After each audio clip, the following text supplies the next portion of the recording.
I have a question for you. Hi. Do you have potential energy? Do you have potential energy? Yes, you do. In class 11th, you have gone through the value of the potential energy, and that is negative of the g mass of the earth, mass of your body divided by radius of the earth square. Okay. So, if you have potential energy, that means earth, there is a connection between you and the center of the earth, and that's why you have a potential energy. Okay.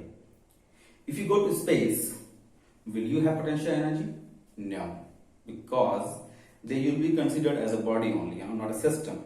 But on the surface of the earth, you and the surface of the earth together constitute a system, and that system has some value of energy called potential energy. Okay. So when we talk about system of charges, we are actually talking about charges, a number of charges, and when charges are taken closer to each other, taken farther apart, in other words, you can say when charges attract each other or charges repel each other, then somewhere some work is being done, and that work is getting stored as potential energy. मैं आपको इसको ऐसे समझाता हूं, like चलो मान लो यही है, ये एक चार्ज है, ये एक चार्ज है, दोनों पॉजिटिव चार्जेस हैं. अगर दोनों पॉजिटिव चार्जेस हैं तो ये खुद से अपने एक दूसरे के नजदीक नहीं आना चाहेंगे. They want like to come near to each other. In that case हमें कुछ ना कुछ वर्क करना पड़ेगा. ठीक है, ये पॉजिटिव चार्ज है, हम इसके नजदीक इस पॉजिटिव चार्ज को लेकर आ रहे हैं, तो हमें कुछ ना कुछ वर्क करना पड़ेगा, क्योंकि ये इसको आने नहीं देगा, कॉज ये इसको रिपेल करेगा. तो हमने जो वर्क किया, that work is getting stored in this system. ये दोनों मिला के सिस्टम है, in this system as potential energy. And because we are talking about charges, so it will be called electric potential energy. हमें कैसे पता कि एनर्जी के रूप में स्टोर हो रहा है? आपने इस चार्ज को इसके नजदीक लाने की कोशिश की और यहां पे लाके आपने छोड़ दिया. जब आप इसको छोड़ दोगे तो इसके पास ऑटोमेटिक एनर्जी है, और उस एनर्जी को ये वाला चार्ज कन्वर्ट करेगा, ये इसको रिपेल करेगा, तो इसके पास काइनेटिक एनर्जी आएगी. काइनेटिक एनर्जी कहां से आती है? आपने पहले वर्क किया होगा, वो that work is getting stored as potential energy, and potential energy is getting converted into kinetic energy finally. एक काम करो, आपने बच्चों का वो गन देखा होगा, जिस गन में हम गोली रहती है और गोली को हम पुश करते हैं, स्प्रिंग दबती है, फिर ट्रिगर को जब दबाते हैं तो गोली आगे जाती है. यहाँ भी वही चीज हो रही है. जब हम बुलेट को, जब हम गोली को अंदर पुश करते हैं तो स्प्रिंग दबती है. जब स्प्रिंग दबती है तो हम एक फोर्स के अगेंस्ट में वर्क कर रहे हैं, and that work is getting stored in the spring, and whenever the trigger is on, in that case that spring releases its potential energy and converts back into kinetic energy, और गोली दूर जाती है. तो मैं आपको ये समझाने की कोशिश कर रहा हूं टॉपिक में एंटर करने से पहले कि पोटेंशियल एनर्जी होने के लिए हमेशा हमें सिस्टम की जरूरत है. तो हम दो चार्जेस को लेकर चलेंगे और हम पोटेंशियल एनर्जी की बात करेंगे. ठीक है, आपके पास एक चार्ज ये है, this is your charge Q1 and this is your charge Q2. Q1 is located at point A and Q2 is located at point B, and the distance between them, that is, let's say it's R, and here is the point that is called infinity. Okay, पहले आप इस बात को समझो कि जब भी हम चार्ज, दोनों पॉजिटिव चार्जेस हैं, जब भी हम चार्ज B को चार्ज A के नजदीक लाने की कोशिश करेंगे, we'll have to do some work, और वही वर्क इस सिस्टम में, ये इस सिस्टम में एनर्जी के रूप में स्टोर हो जाएगा, and that will be called potential energy. तो हम इसको डिफाइन कैसे करें? जब हम इस चार्ज को यहां तक लाने की कोशिश करते हैं तो ये चार्ज यहां पर ऑलरेडी होना चाहिए ना, तभी तो हमारी पोटेंशियल एनर्जी बनेगी. लेकिन अगर ये चार्ज ना हो तो फिर हमारे ना तो सिस्टम बनेगा और ना ही पोटेंशियल एनर्जी बनेगी. तो अब आप सोचो, ये चार्ज भी तो हम पहले कहीं से लाए होंगे, और ये इस बात की चर्चा, इस बात के बारे में हम पहले ही पढ़ चुके हैं पोटेंशियल वाले टॉपिक में कि हम इस चार्ज को कहां से लेके आ रहे हैं, इन्फिनिटी से। तो हमने क्या किया, हम इन्फिनिटी से पहले इस चार्ज को ए पर लेके आए, फिर इन्फिनिटी से हम इस चार्ज को बी पर लेके आए। अब इन दोनों के बीच, इन दोनों को लाने में हमको जो भी वर्क करना पड़ा होगा, that work is getting stored as potential energy. तो आप देख रहे होंगे पोटेंशियल एनर्जी को हमेशा रेफरेंस पॉइंट से हम लेते हैं। ओके, तो अगर हमें पोटेंशियल एनर्जी को डिफाइन करना हुआ तो हम क्या कह सकते हैं कि the work done in bringing two charges from infinity to certain points is stored या is called electric potential energy of this system. Simple सी बात है। तो इलेक्ट्रिक पोटेंशियल एनर्जी कुछ नहीं है, this is the work done in taking a system of charges. हमने यहां पर दो का एग्जांपल लिया है। सिस्टम की बात करो, अ system of charges from infinity to certain points। ठीक है, is electric potential energy of the system। ये सिस्टम का इलेक्ट्रिक पोटेंशियल एनर्जी हो जाएगा। ठीक है, आप ड लगा देना, ग्रामर मिस्टेक हो गई, कोई बात नहीं। ओके, मतलब ये हुआ कि अनंत से आवेशों को किसी बिंदु तक लाने में किया गया कार्य उन आवेशों के निकाय का विद्युत, दैट मीन्स इलेक्ट्रिक विभव ऊर्जा कहलाती है। अगर आप हिंदी में इंटरेस्टेड हैं तो, और इंग्लिश में ठीक है, work done is taking a system of charges from infinity to a certain point to certain points is electric potential energy of the system. ये बात हमें समझ में आती है। ठीक है, अब हम इसे फाइंड आउट कैसे करेंगे? So we are going to do some calculation part over here, और इसकी हम बात कर लेते हैं। आप एक काम करो, हम दो चार्जेस का एग्जांपल लेके जा रहे हैं। एक चार्ज फिर से कह रहा हूं पॉइंट ए पे है, एक चार्ज कहां पर है? बी पर है, and we have to find out the potential energy. And before that हम ये समझ चुके कि अगर हमने एनर्जी को फाइंड आउट करना है तो हमें एक चीज निकालनी पड़ेगी, and that is called work. Class 9th class 11th आपने हमेशा जाना है कि हम पोटेंशियल एनर्जी को डायरेक्ट कभी नहीं निकाल सकते, सीधे कभी नहीं निकाल सकते, हमने वर्क को फाइंड आउट करना होता है। तो यहां भी हम वर्क को फाइंड आउट करेंगे। और जब हम ये सिस्टम की बात कर रहे हैं, अब कितना वर्क हुआ होगा, तो मुझे लगता है कि वर्क का एक फॉर्मूला तो हम पढ़ चुके हैं, work is equal to q delta V. Charge, जिस चार्ज की हम बात कर रहे हैं, और दो पॉइंट के बीच का जो भी आपको पोटेंशियल डिफरेंस है, इसी को हम वर्क कहते हैं। तो हम सबसे पहले कोशिश करते हैं पोटेंशियल डिफरेंस निकालने की। एक काम करो आप, चलो हम एक काम करते हैं, बी पॉइंट पर चार्ज Q है, ए पॉइंट पर चार्ज Q1 है। ये चार्ज Q1 अपना इलेक्ट्रिक फील्ड क्रिएट करेगा। उस इलेक्ट्रिक फील्ड की वजह से बी पॉइंट पर, आप सोचना, बी पॉइंट पर Q1 की वजह से एक पोटेंशियल बनेगा, और हम उस पोटेंशियल का नाम ले रहे हैं, दैट इज VB। VB क्या हुआ? VB is the potential at point B due to Q1। बात को समझना। VB क्या है? Is the potential, value of potential. किसकी पोटेंशियल कौन जनरेट कर रहा है? Q1 कहां रखा पड़ा है? A पे।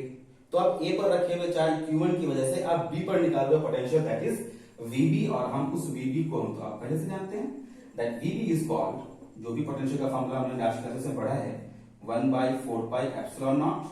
हम वैक्यूम वाला मीडियम लेके जाते हैं, नो मीडियम, वैक्यूम हम सोच रहे हैं, and the source charge is Q1 और डिवाइडेड बाय वहां से जो डिस्टेंस है, एंड दैट इज R। ये हमने निकाल लिया VB, and this becomes our equation number 1। फिर से, what is this VB? VB is the potential at point B due to charge Q1 which is at point A।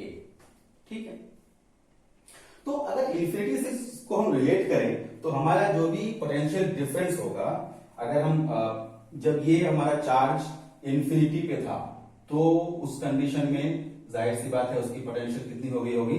0। तो हम potential difference की बात कर लेते हैं। तो पोटेंशियल डिफरेंस हो गया हमारा VB माइनस V इंफिनिटी, जो कि 0 है, तो यही वैल्यू इसकी हो गई, and that is 1/4πε0 Q1 divided by R। ये हमने कई बार मैंने इसका जिक्र किया है, जो पोटेंशियल है और जब उसी पोटेंशियल को आप इन्फिनिटी से रिलेट करते हो वही पोटेंशियल डिफरेंस हो गया, ठीक है। तो ये हमने जो है पोटेंशियल डिफरेंस निकाल लिया and that is 1/4πε0 Q1 divided by R। कहां से इसको हमने कंपेयर किया है? We have compared it from infinity, क्योंकि जो हम वर्क कर रहे हैं, हम वर्क कहां से लाने में कर रहे हैं? इन्फिनिटी से लाने में कर रहे हैं। तो हमने कंपेयर कर लिया, इन्फिनिटी से जो पोटेंशियल डिफरेंस बन रहा है that is 1/4πε0 Q1 divided by R। Very interesting. आपने वर्क निकालना है, एक काम करो, हम जो वर्क निकालना चाहते हैं तो हम वर्क कब निकालना चाहते हैं? When two charges are coming nearer to each other, ठीक है, या फिर दे आर पुलिंग अपार्ट, वो एक दूसरे से दूर जा रहे हैं। जिस वक्त पॉजिटिव नेगेटिव होगा तो हम दूर नहीं कर पाएंगे, दूर करना चाहेंगे तो हमें वर्क करना पड़ेगा। जिस वक्त पॉजिटिव पॉजिटिव होगा तो नजदीक लाने में वर्क करना पड़ेगा, ठीक है। तो हम उस वर्क को निकालना चाहते हैं, तो वर्क है, इसीलिए इस Q2 को वहां तक ले जाने में हमको कितना वर्क करना पड़ेगा? वर्क की वैल्यू आप जानते हो, किसको ले जा रहे हो आप? That is Q2। तो आपने Q की जगह पे क्या पुट कर दिया? Q2 पुट कर दिया, और डेल्टा V की वैल्यू है ये, तो डेल्टा V की वैल्यू पुट कर दो आप, that is 1/4πε0 Q1 divided by R। Okay, this becomes the work and this work is getting stored in the system as potential energy. Simple सी बात है। तो हम यहां पे वर्क निकाल लिया हमने, अब उसको सजा देते हैं, थोड़ा सा अरेंज कर देते हैं। 1/4πε0 the first charge, the second charge divided by R। So this is the potential energy. यही आपको पोटेंशियल एनर्जी है सिस्टम की। जो हमने सिस्टम कितने चार्जेस का लिया है? 2 चार्जेस का लिया है, तो ये पोटेंशियल एनर्जी सिस्टम का हो गया। तो एक काम करते हैं, इसको हम लोग पोटेंशियल एनर्जी के फॉर्म में लिखेंगे, this work is potential energy. इसको अपने साइन दे देना है पोटेंशियल एनर्जी का, तो ये हो गया 1/4πε0 Q1 Q2 divided by R। So this becomes the potential energy of the system. अब ये फॉर्मूला आपने याद रखना है for the rest of the physics in your class 12 and for NEET as well, ठीक है। होपफुली आपको बात समझ में आई होगी। Now we are going to discuss a very important thing that whenever charges are similar, यहाँ का जो एग्जाम्पल है whenever charges are similar, तो जब हम उसको नजदीक लेके आएंगे we have to do work, क्योंकि ये इसको नजदीक आने नहीं देगा, तो we have to apply some force, और वो फोर्स जो है आपको वर्क क्रिएट करेगा। तो जब पॉजिटिव चार्जेस होते हैं तो नजदीक अगर हम लेते आएंगे, जब हम नजदीक लाना चाहेंगे तो इसका मतलब ये हुआ कि हमें ज्यादा वर्क करना पड़ेगा, और अगर हमें ज्यादा वर्क करना पड़ेगा तो पोटेंशियल एनर्जी सिस्टम की उतनी ही बढ़ती जाएगी। तो सोच के देखो आप, जब कोई चीज नजदीक जाना नहीं चाह रही है और आप उसको पुश कर रहे हो, बंदूक वाली गोली वाला किस्सा ले लो आप, अगर आप गोली को पुश कर रहे हो तो गोली जाना नहीं चाह रही है, जितना पुश करोगे बाद में गोली उतनी स्पीड से जाएगी। इसका मतलब आपने उतना ही ज्यादा वर्क किया है, उतनी ही ज्यादा पोटेंशियल एनर्जी उसमें स्टोर हुई है। तो whenever two similar charges are taken closer, then potential energy of the system increases। Simple सी बात है। लेकिन अगर हम इसको इधर मूव कराना चाहते हैं तो हमें वर्क करने की जरूरत नहीं है। ये वाला जो चार्ज है ये इसको ऑटोमेटिकली पुश करेगा। तो वर्क अब आप नहीं कर रहे हो, सिस्टम खुद वर्क कर रहा है। अगर सिस्टम खुद वर्क कर रहा है तो वर्क का लॉस हो रहा है, और अगर वर्क का लॉस हो रहा है तो पोटेंशियल एनर्जी का भी क्या होगा? लॉस होगा। तो इसका मतलब ये हुआ कि 2 सिमिलर चार्जेस हैं, आप उनको नजदीक लाना चाह रहे हो, उनकी पोटेंशियल एनर्जी, सिस्टम की पोटेंशियल एनर्जी बढ़ेगी। अगर आप उनको दूर ले जाना चाह रहे हो, सिस्टम की पोटेंशियल एनर्जी घटेगी। क्लियर है? इस बात को लिखते हैं पहले हम लोग। इस बात को मैं यहां पे लिख लेता हूं।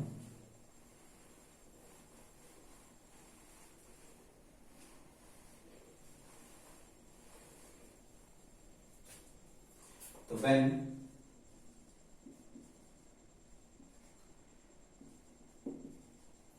two similar charges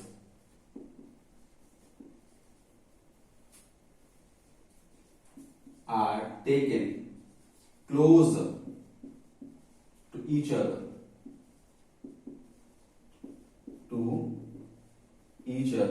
तो the potential energy, ये शॉर्ट में लिख रहा हूं मैं, electric potential energy of the system, मैं बताऊं, आप बताओ क्या होगा?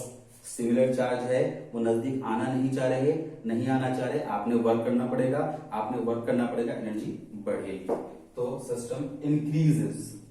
क्यों? क्योंकि इस कंडीशन में वर्क जो हो रहा है वो ऑन द सिस्टम हो रहा है, ठीक है। और when charges are repelling each other,